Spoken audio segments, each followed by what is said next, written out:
এয়া আঠিয়াবাৰী গুৱাহাটী। দুপৰীয়া ৮ বজাৰ বাতৰি পঢ়িছোঁ মই পানীলাও বৰুৱা বৰাই।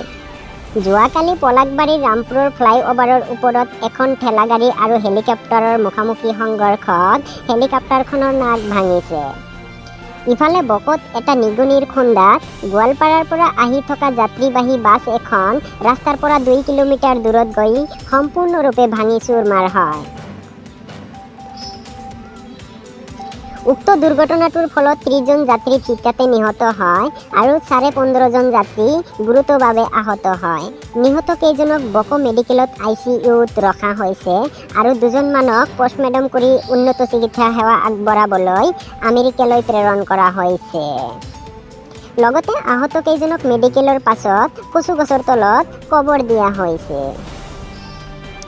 যোৱা ৰাতি কলিতাপাৰাৰ বল্টুৰ আণ্ডাৰপেনৰ পকেটৰ পৰা আদাখিনি খাই থোৱা এটা মাদাৰ বিড়ি চুৰি ডকাইতি কৰি লৈ যায়।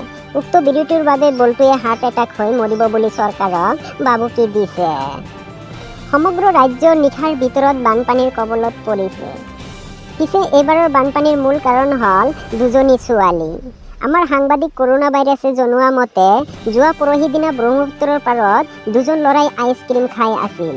তাকে দেখি 2জনী ছোৱালীৰ জিভাৰ পানী পৰিছিল আৰু ইমানেই পানী পৰিছিল যে তাৰ পৰা বানপানীৰ সৃষ্টি হৈ গৈছে।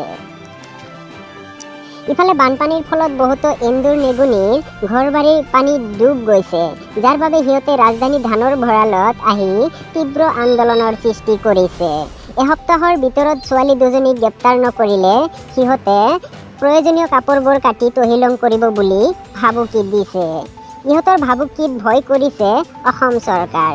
সেয়ে মন্ত্ৰী মেকুৰী চৰকাৰে জনাইছে যে উক্ত ছোৱালী 2জনীক যিয়ে ধৰি দিব পাৰিব তাক ৭৫ গ্ৰাম আলকাত্ৰা উপহাৰ হিচাপে আগবঢ়োৱা হ'ব।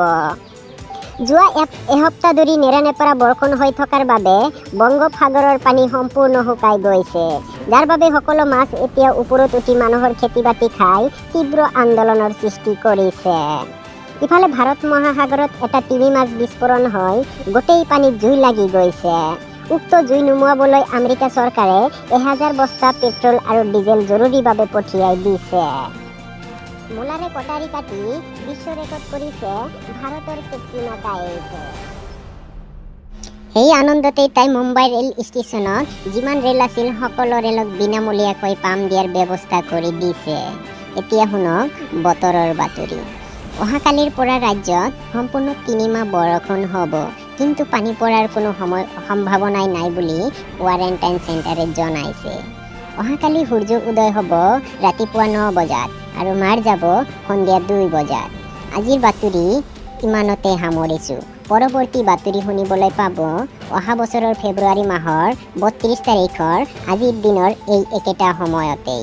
সকলোৰে সুস্বাস্থ্য কামনা কৰি লগতে আজিবৰ ব্লগ ছাবস্ক্ৰাইব কৰাৰ আশাৰে হিউজ লেট ভেৰি বেড ডিষ্ট্ৰিক্ট টাঙ্গাইল টু কুত্তা ইউজ টু লেট বাই।